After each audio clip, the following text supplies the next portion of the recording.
हाथरस में हुए हादसे के बाद डीजीपी प्रशांत कुमार ने एक एसओपी जारी की है। भीड़ को किस तरह नियंत्रण की जाए, वह मजिस्ट्रेट किस तरह वहां पर जांच करने जाए जब अनुमति दी जाए किसी भी प्रोग्राम की। बात करने के लिए गाजियाबाद के additional commissioner Dinesh Kumar P साहब हमारे साथ हैं। सर, एक एसओपी जारी हुई है, किस तरह के दिशा निर्देश दिए गए हैं? अगर कमिश्नरेट की बात की जाए, कमिश्नरेट को या और की बात की जाए। देखिए, हमेशा पुलिस प्रशासन जहां भी भीड़ एकत्रित होता है वो काफी गंभीर रहते हैं और उसका बंदोबस्त के लिए पहले से लगे रहते हैं और नियमानुसार उसमें फोर्स भी डिप्लॉय करते हैं। कभी कभी ये हादसा हो जाते हैं, बट ये यहाँ पे उसका और विस्तार से जो डायरेक्शन इश्यू हुआ है हमारे डीजीपी महोदय के द्वारा, जिसमें काफी सारे निर्देश हैं। पहले तो मौके पर स्वयं जाके वहाँ के स्थानीय राजपत्रित अधिकारीगण, चाहे मजिस्ट्रेट हो, चाहे एसीपीज हो, चाहे सीओ हो, वो जॉइंटली चेक करेंगे वहाँ का भीड़ के आवागमन कितने रहेंगे और कहाँ आने का और कहाँ जाने का रास्ता क्या है, एंट्री और एग्जिट, और उसका जो अप्रोच रोड कैसा है, पूरी तरह से मतलब जांच करने के उपरांत अगर उचित समझें तो ही परमिशन देने की निर्देश मिला है।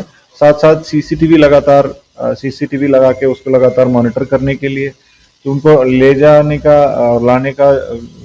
का जो भी व्यवस्था है उस पर भी विचार करेंगे। वहाँ अन्य जो भी नेचुरल कोई बैरियर्स तो नहीं है या फिर इस तरह से कोई ऐसे भौगोलिक स्थिति तो नहीं है, ये भी जांच करेंगे। इस तरह से पूरी डिटेल में जांच करने, असेस करने के उपरांत तो उसका परमिशन दी जाती है और जब तक भीड़ लास्ट तक निकल ना जाए तब तक वहीं पे फोर्स को कैंप करने के लिए भी दिशा निर्देश दी गई है। साथ साथ जो अन्य जो मेडिकल फैसिलिटीज है, टॉयलेट की व्यवस्था है, पीने की पानी की व्यवस्था है, बच्चों के लिए जो भी मेडिकल जो सहायता की जो है, वो सारी चीजें करने को भी दिशा निर्देश दी गई।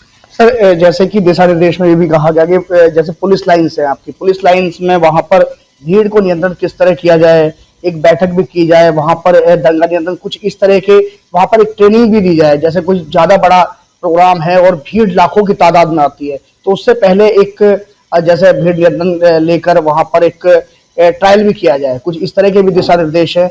क्योंकि हाथरस में एक बहुत बड़ा हादसा हुआ है जिसके बाद ये सब दिशा निर्देश दिए गए। हालांकि पहले से भी ये दिशा निर्देश कुछ ऐसे दिए जाते हैं कि सभी तरह की जांच पड़ताल की जाती है, लेकिन इस बार कुछ अलग से क्या कहा गया है, कुछ अलग से एसओपी जो है वह उसमें क्या है अलग से? देखिए, बेसिकली दो चीज होती है। एक तो भीड़ नियंत्रण का मतलब एक तो क्राउड कंट्रोल होता है, दूसरा भीड़ रेगुलेशन, जो क्राउड को रेगुलेट करना जिससे कि कोई हादसे से बचें। तो इस तरह से जो ट्रेनिंग है, इनका जो क्यू लगवाने से लेके, क्यू मेकर्स यूज करने से लेके, एंट्री एग्जिट को मैनेज करने से लेके, इनकी सारी चीजें ट्रेनिंग भी देने के लिए दिशा निर्देश दिए। बेसिकली जब तक आप मौके पर नहीं जाएंगे, जब तक उसका असेस नहीं करेंगे भीड़ को, और जब तक उसको कंट्रोल करने का तरीका आपके पास नहीं होगा, भीड़ कैपेसिटी कितने हो, एक होल्डिंग कैपेसिटी होता है हर एक जगह का, तो होल्डिंग कैपेसिटी कितने होल्ड कर सकता है, होल्डिंग कैपेसिटी से ज्यादा भीड़ ना हो, इस तरह से तमाम टेक्निकल चीजों पे भी फोकस करने के लिए दिशा निर्देश दी गई है। तो देखिए, गाजियाबाद के एडिशनल पुलिस कमिश्नर हैं दिनेश कुमार पी साहब, जो कि बता रहे थे कि किस तरह की एसओपी जारी हुई है। यानी कि जो कोई भी बड़ा प्रोग्राम होता है तो उससे पहले स्वयं बड़े अधिकारी जाकर मौका मुआयना करेंगे, वह वहां पर क्या व्यवस्था होनी चाहिए, किस तरह से व्यवस्था होनी चाहिए, उसे भी जांचेंगे, परखेंगे।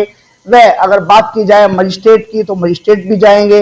यानी कि कहीं भी कोई भी हिला हवाली ना हो, कोई भी परमिशन देने से पहले सिविल डिफेंस के लोग होंगे, उनके साथ भी एक मीटिंग की जाएगी, जो और लोग हैं उनके साथ भी मीटिंग की जाएगी कि जो हाथरस में हादसा हुआ इस तरह का हादसा आगे ना हो, कोई भी कहीं भी हिला हवाली ना हो परमिशन देने के समय। ये दिशा निर्देश दिए गए हैं डीजीपी प्रशांत कुमार की तरफ से।